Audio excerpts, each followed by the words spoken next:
Okay, last time we were together, it was via video. We talked about expanding logarithms using product, quotient, and power properties.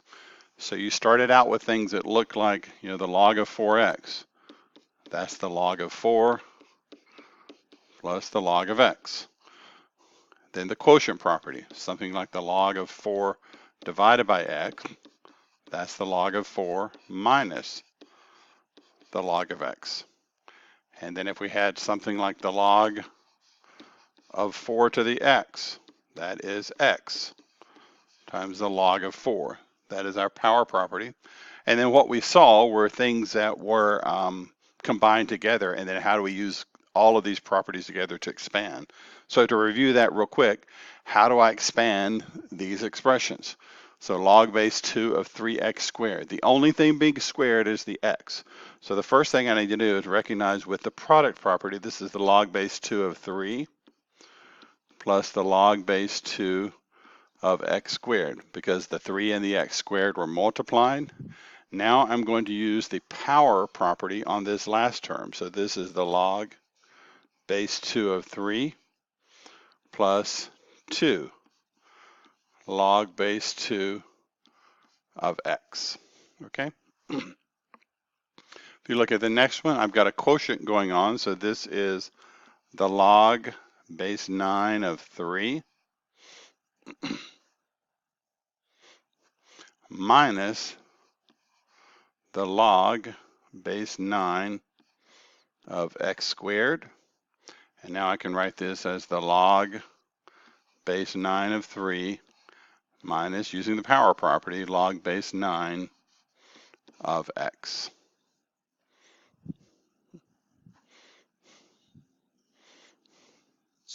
Now what we want to do is to spend some time taking expressions that have been expanded and condensing them back together using the same properties. So for example, what we'll be doing is, in the previous section, this was your problem and this was your answer. What we're going to be doing now is saying this is the problem and this is the answer. So condensing these back together into one log expression. Okay, so we're going to use product properties. So anytime I see log of something plus log of something, that tells me I can put those back together with a product property. If I see log of something minus log of something, I can put that back together with the quotient property. If I see a number in front of a logarithm, I can put that back to one log expression using a power property. So let's look at this. I've got two logarithms that are added together. That is suggesting that I use the product property. So this can be written as the log base 4 of 6x, okay? Because if I were to try to expand this, this is the log base 4 of 6 plus the log base 4 of x. So I put these back together into one log expression, okay? Let's look at the next one. This is going to be using the quotient property. So I can write this as the log base 9 of x over 4. So I'm back to one log expression. If you were to use the quotient on this rule, you get log base 9 of x minus log base 9 of 4. If you look at the next one, when I have a number in front of my logarithm, I can use the power property. So this is the log base 5 of 3x to the 4th power. Because if I already used the power property on this guy right here, you pull the 4 in front, 4 log base 5 of 3x, okay? So people find this one a little bit more challenging, okay? But what we want to do is to be able to use these properties, quotient, product, and power, to get down to one log expression, okay? So we want to take things that look like this, what you see over here, and to be able to use these rules to bring them back to one log expression, to condense them down to one expression. The reason we do this is going to be helpful when we start solving equations, okay? How can I get this? I've got two log expressions down to one logarithm expression, okay? Well, first I have to recognize what rules do I have. First thing I can do is the power rule. So this is the log of x to the fourth minus the log of y squared. Okay, so that was just using the power property.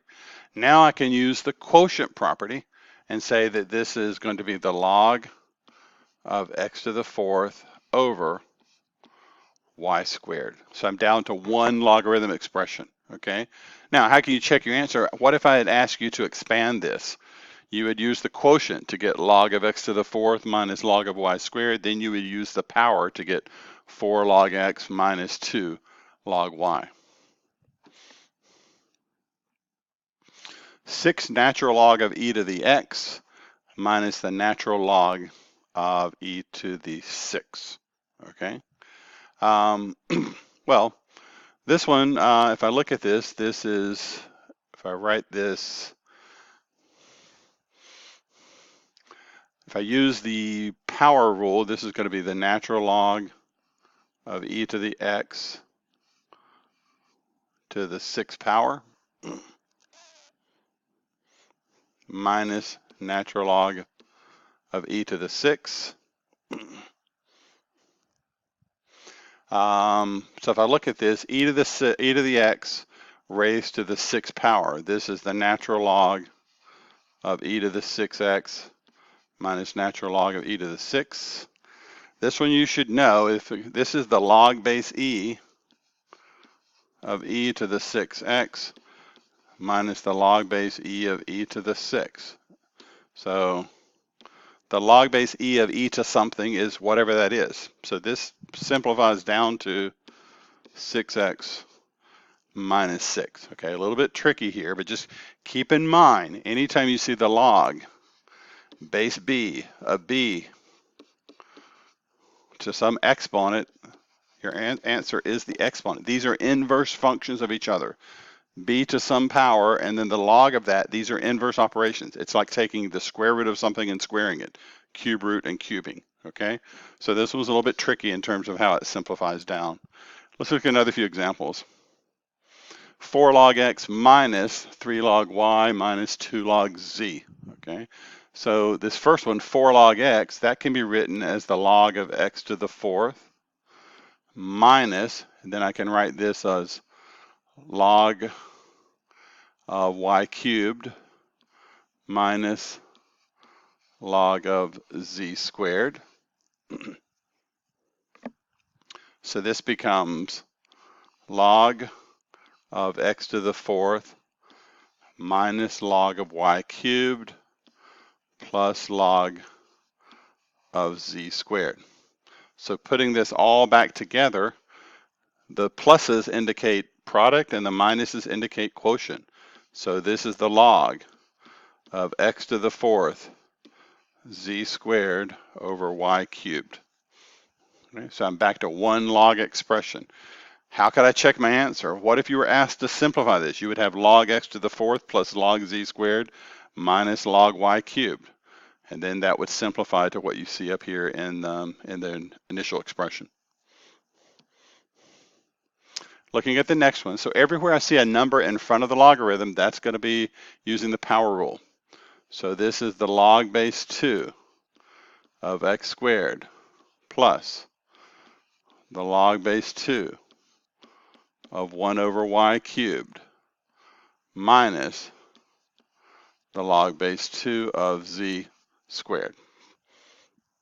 Putting all of this back together, this is the log base 2 of x squared 1 over y cubed over z squared, okay?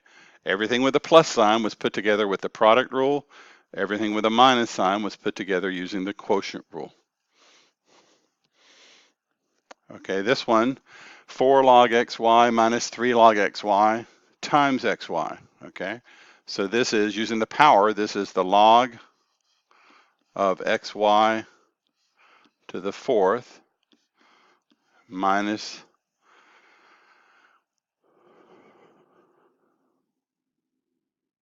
the log of xy cubed.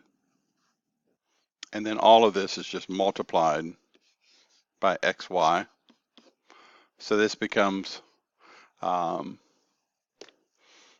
log of xy to the fourth over xy cubed, all of that times xy. But xy to the fourth divided by xy to the third, this is just simply log of xy times xy, because xy to the fourth divided by xy to the third is just xy. So again, some algebra going on here, and a little more thinking has to go into putting these things back together than the original expansion we did the day before. But just keep in mind, you've got to know these rules. When I look at this first expression, that's power rule. Log base 3 of x squared, okay, minus log base 3 of y to the fourth, plus log base 3 of z to the 1/2. Now I've got logs with all ones in front of them. I put this back together using product and quotient. Where I see plus signs, that tells me product. Where I see a minus sign, that tells me it's a quotient.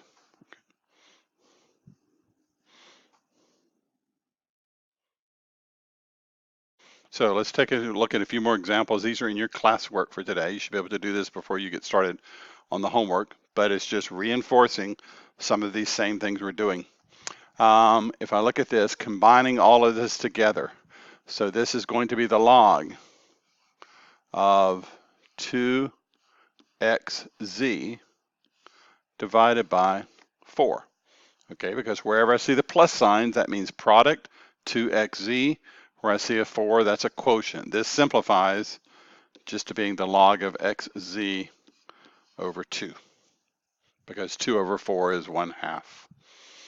Looking at the next one, this is the log base 4 of a to the fourth minus, and this is going to have a problem. So let's just go ahead and on the fly, let me make a correction here. Sorry.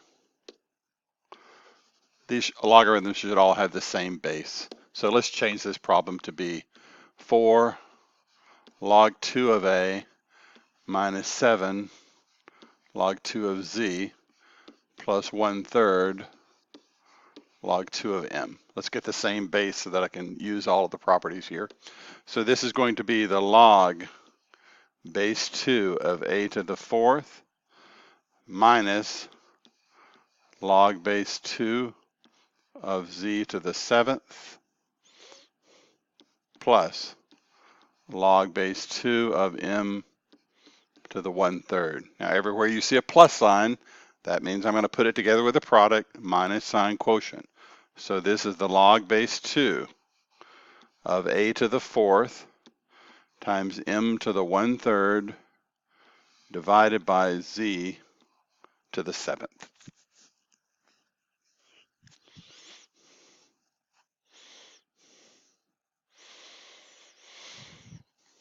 Number 3, this is the log base 3 of x cubed plus the log base 3 of x plus 2y to the 7th. Okay. Now this gets all put back together with the product rule. This is the log base 3 of x cubed times x plus 2y to the 7th. Number 4, this is the log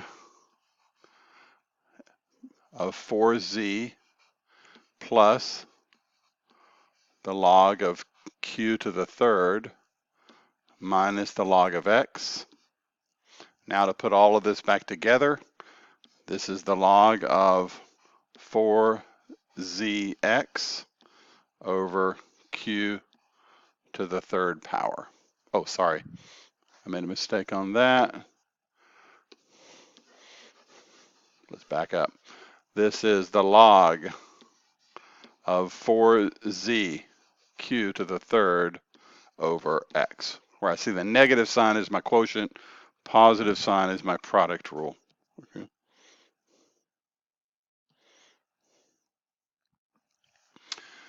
Okay, the next one, if I put this back together, this is the log base 5 of 3w minus the log base 5 of q squared. And then this is plus 2 log 5 of k. So this is the log 5 of 3w minus the log 5 of q squared plus the log 5 of k squared. So putting this back together, I'm going to have the log base 5 of 3wk squared over q squared. So the plus signs were the product, minus sign indicated the quotient. So next I've got the log base 8 of 1 minus the log base 7 of x squared. So there is nothing, well, what can I do here? Log base 8 of 1. Okay, this one I can evaluate. The log base 8 of 1 equal, I don't know what it is. So suppose it equals x. This means that 8 to the x is equal to 1. X has to equal 0. Okay, so it tells me the log base 8 of 1 is 0. So this is 0 minus log base 7 of x squared. So your answer here is minus log base 7 of x squared.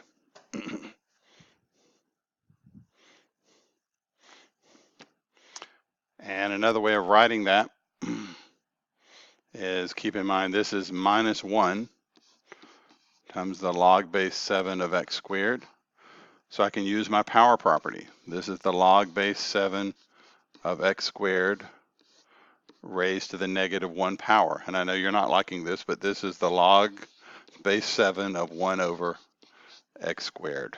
Okay, so x squared to the negative 1. Remember, this is going to be the log base 7 of x to the minus 2 with no negative exponents. That's 1 over x squared. Okay, so this is our answer here. Log base 7 of 1 over x squared. And that should be it for the classwork in 1.3, and then you should be able to move into the homework section.